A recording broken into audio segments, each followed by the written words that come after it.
Hi guys, in today's video we are going to explore how to use data validation in the MS Excel, how you can create drop down menus and create alerts so that data entry operator cannot make mistakes and you do not type repeatedly for the same data. And at the end of the video I will give the quick update, so make sure to watch the video till the end. So let's get started. I come in my laptop screen and I open here the data validation, and let's try to understand how data validation works in the MS Excel. So we will try to understand how the roles, performance and department we can use data validation here. So we will try to migrate these data from here to here, and we will remove these. So we will try to understand how data validation works. So I am cleaning here just so that we will create drop down menus here. I just clean up data from there and we will try to create drop down menus for data validation. So first of all we will select all of these and try to implement the filter. Control Shift L. So here we have analyst, engineer, intern, manager, supervisor, technician. We have to create all drop down menus here. So we can here copy the values of analyst, engineer and paste there. So first we try to copy this here. Again here we try to, this did not duplicate. So if I did a mistake, please try to correct. Here is a problem of wrap text. Okay,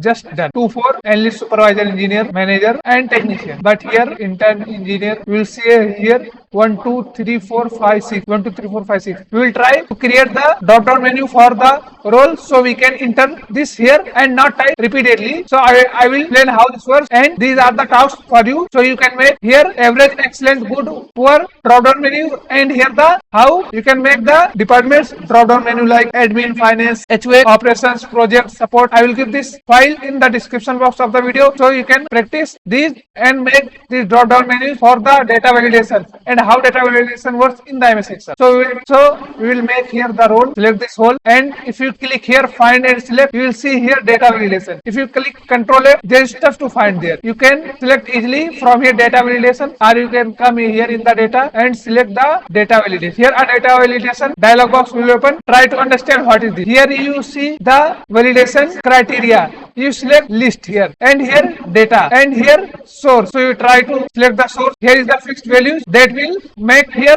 the drop down. If you want to make this big, you change later. So select 2 or 4 blank. So when you enter there, Excel will automatically update your drop down menu. And here you can create an input message. Here you can create an error message. Just if someone makes a mistake of entering anything other than this, are these two which is here entered. So it will give a signal of stop warning. And here you can give the title like wrong. And here you can enter the message wrong designation.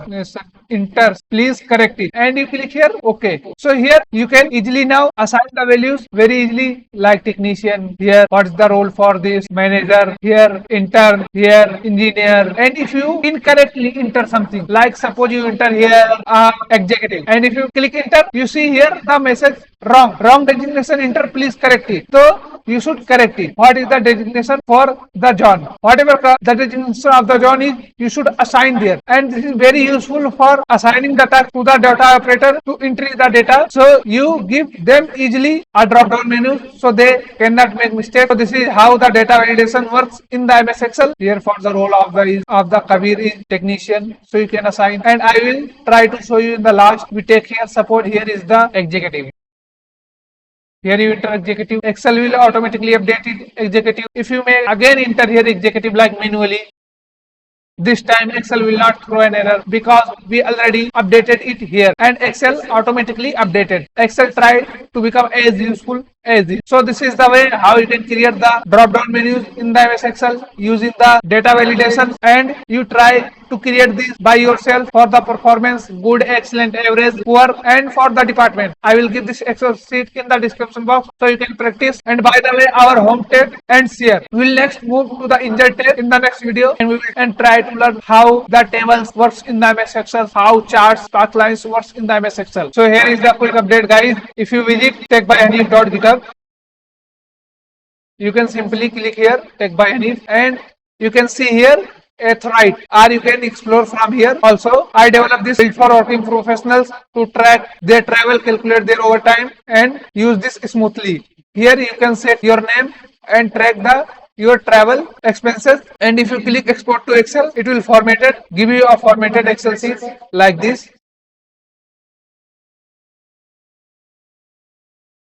and you can calculate your overtime here. Just put your monthly salary. Suppose I try to understand how you use this and enter your standard working hours. Enter here the and we have a overtime hour for and a half hour.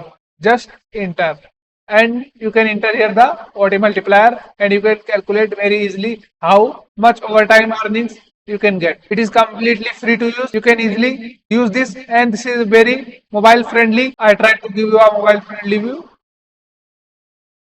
Here you can see how it looks in the iPhone 16. You can simply click here and if you are using the Android phone or Google Pixels, you can use it.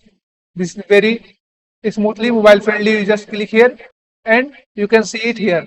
This is a completely different page. So this is how the Athroids page will look you. Thanks for this. I hope you are enjoying this course so far. I will see you in the next video.